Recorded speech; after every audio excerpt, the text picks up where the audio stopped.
There aren't a lot of cocktails made with scotch, but this is one of my favorites.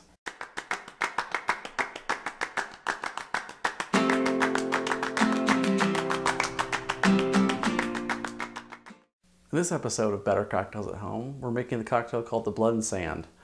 It's a great cocktail and it uses scotch as a base spirit, and there aren't very many cocktails that use scotch because it can be kind of hard to mix with as far as it has a pretty strong flavor in terms of whiskey. So there aren't a ton of them, but this is one of the great ones, and it's actually created probably in the 1920s, and it's named for a 1922 film called Blood and Sand. So we're going to make it tonight, and I think you're really going to like it. I hope you try it at home. So first off, we're going to start with our scotch, and I'm using a blended scotch. This is, I think you can probably use a single malt if you like to, but I think it may be overkill as far as price point to flavor, and I think blended scotches really can shine here. So we're doing 1.5 ounces of blended scotch. Now, you'll notice in all episodes, I always measure all my ingredients very carefully, and that's because when you measure your ingredients, you get consistency, and you can also gives you a chance to actually recreate the drink and also modify the drink with actually keeping track of what you're doing. So say for instance, I make this drink and I use maybe 1.5 ounces of scotch, and maybe it isn't quite strong enough, so maybe I want to bump it up to 1.75 ounce. So when you actually measure, you can actually know what you're doing versus if you're just free pouring, you're not really going to be exact. And because the cocktails we're making actually use really strong and flavorful ingredients, 1/4 ounce or even 1/8 ounce can really make a difference in how flavorful or how a drink tastes. So it's absolutely critical to use a jigger. This is a graduated jigger, but just use a jigger with graduations on it so you actually know how much you're putting in of each ingredient. And it's probably like the most important tool that I recommend to beginning bartenders and mixologists at home. So that's what we're going to do. Make sure you use it.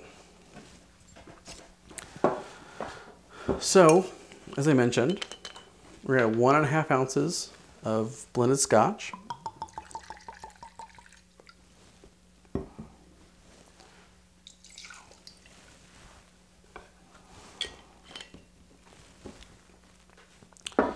Now, this calls for orange juice.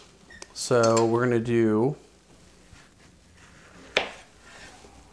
3/4 ounce of orange juice. And you might think that you can get away with using pre-made or carton orange juice, and you may be able to, but I think it just makes a drink 1,000 times better to use really fresh orange juice. And honestly, I think it just gives the drink a much better taste. So I honestly recommend, if you're going to spend the money for the nice ingredients, spend the $1 on a nice orange. I think it's 100% worth it. So 3/4 ounce of orange juice. Now it also calls for cherry Heering, and this is a cherry liqueur. It's a really nice liqueur, a great product, and it's one of those ones, if you get into the classic cocktails, you see it come up quite a bit. So I recommend that if you're going to make more of these, to pick up a bottle. I think it's worth it. It's a great liqueur. We're doing 1/2 ounce. It's got a nice deep red color.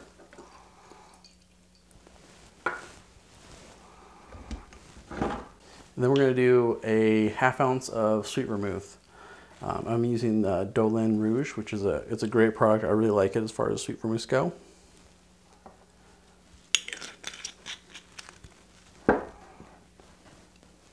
So 1/2 ounce of that. And this is where you can really kind of experiment with different drinks. Maybe you try Dolin sometime, or maybe try Martini and Rossi. Subbing in different kinds of sweet vermouth can kind of give you a different flavor of cocktail. So I recommend trying different ones, but I do like the Dolin Rouge. It's a great product. Now remember, we add ice last because we want to control dilution. And add quite a bit of ice. We don't want to be stingy. And really have a nice firm shake.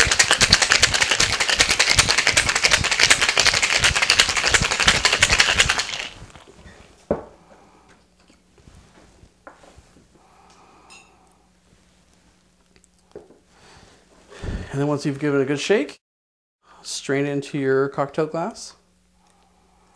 Now this one doesn't have a garnish, so it's another really easy make drink at home. Not a lot of extra steps. It tastes great. Now it's interesting, this drink came out in the 1920s. It appears in the Savoy Cocktail Book, which is an old cocktail book from the 1930s. It actually calls for equal parts for all these ingredients, and I think that drink is just not strong enough. It doesn't have enough backbone. So I prefer this version with more blended Scotch whiskey in it, because it gives it a higher proof. I think it's a better cocktail.